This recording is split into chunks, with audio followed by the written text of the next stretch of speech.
I figured out one product that simplifies my whole hair care and skincare routine even when I'm not traveling. So this video is not about a specific 3-in-1 product or brand that I can recommend. I feel like more that I cracked the code and now I hopefully can walk into any store worldwide and hopefully find a product that works just as well as the one I'm using now. I had no idea and never really considered this when picking my toiletries, but now that I think about it, it actually makes a lot of sense. So let me know if I'm onto something and if you have similar experiences. So my research started a few months ago when I used a 3-in-1 soap bar that worked extremely well. So my skin in the face and the body felt good and did not dry. My scalp, which is usually very sensitive, it just felt good. And also my hair got shinier than ever before, I think. Many people of you even commented that in my last few videos.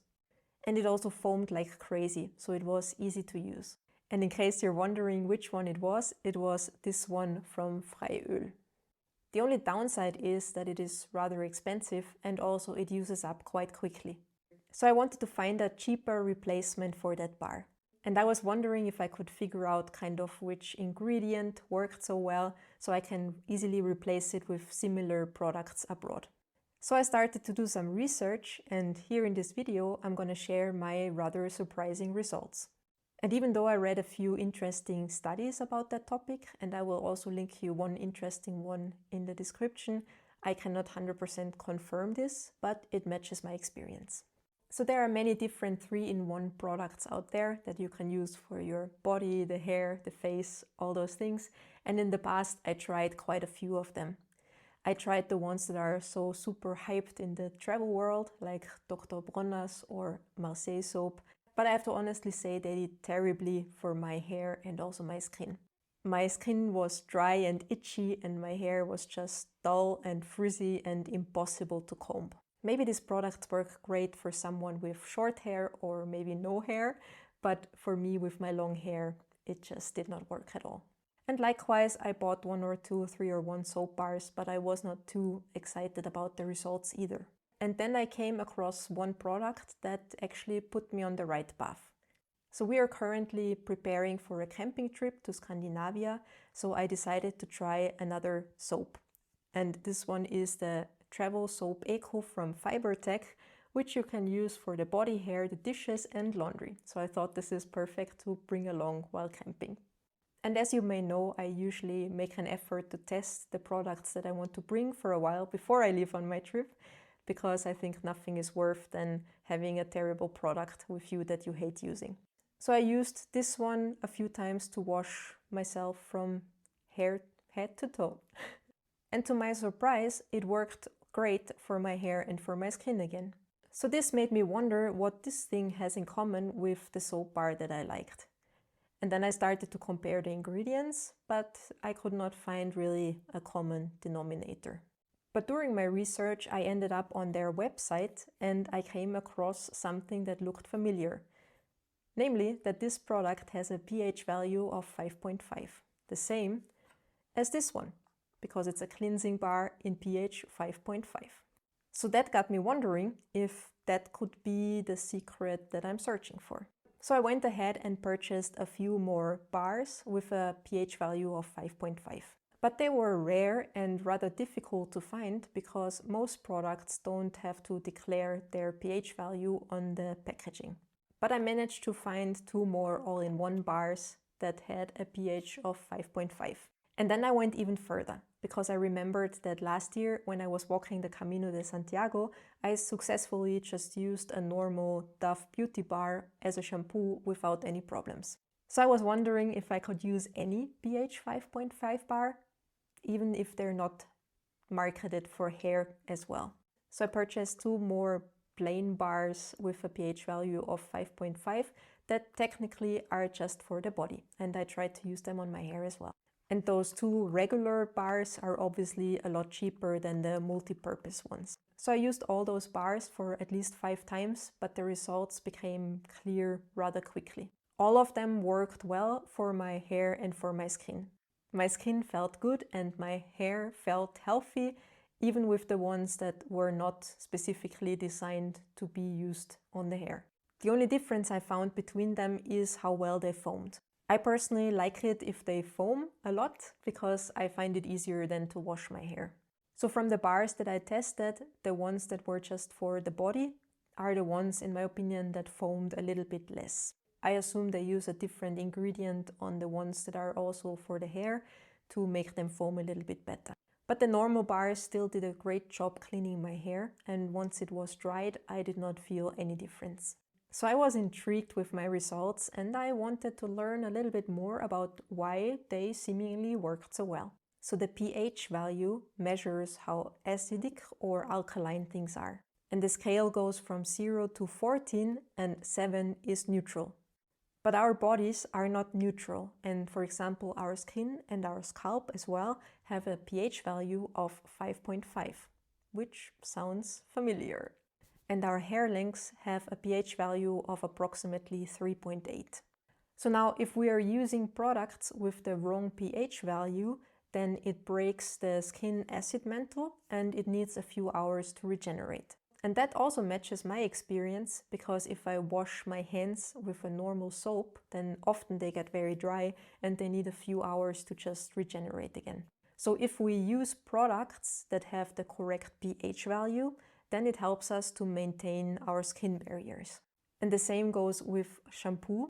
I read in one study that I will also link below that 38% of the shampoos that we can buy in drugstores have the correct pH value. But 75% of the expensive shampoos you can buy in a hair salon have the correct pH values.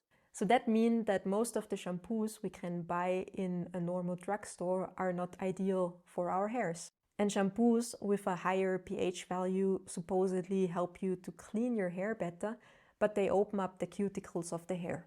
And it looks like that is the reason why our hair starts to look dull and get frizzy and difficult to comb when we just use shampoo alone. And that's again why after using a normal shampoo, we often feel like we need a conditioner to get the hair looking good again, because what the conditioner does is that it resets again the pH value of the hair that the shampoo disrupted in the first place. So if you think about it, it's actually quite clever. First they sell us shampoos that kind of disrupt our hair, and then they sell us more conditioner to fix this again. So this got me wondering if maybe also the pH value is the reason why things like Dr. Bronner's or Marseille soap or other 3-in-1 products did not really work for me. So I wanted to figure out which pH value they have, but I could not find any reliable information on the internet, so I decided to purchase a few pH value test strips. And the results from my very scientific pH value measurements were that Dr. Bronner's has a pH value of 7, so it's pH neutral, and Marseille soap has a pH value of 9. So using those products from a pH value standpoint is really not ideal, and I think it gives us a good explanation why it did not work on my skin and on my hair. So another thing that we have to consider there on our search for the perfect product is how the things are made. We can basically divide those products into 2 categories. One is soaps and one is syndet bars.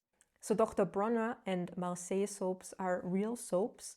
So they are made from natural fats and oils and alkaline. The other category is syndet bars. And those are usually the products that have a pH value of 5.5, or also other pH values are possible. These things are technically not soaps, even though I always use the word wrong, because I always call everything that is like a bar a soap. But that is more a translation issue, since English is not my first language, and in German we call everything that is solid kind of soap, Seife. As far as I know, we have no special word for that. So syndet stands for synthetic detergent, and basically they are soap-free bars. So they are just made into this shape out of other ingredients and not through the process that, for example, soaps have. So that made me wonder how I can find similar products while traveling to just use on my hair and on my body and on my face. The easiest would be, honestly, if they would just declare the pH value on their package, but that rarely happens. But some products give us a few more hints. look out for words like pH skin neutral or pH balanced on the packaging, because those are usually indicating products that should, in theory, have a pH value of 5.5.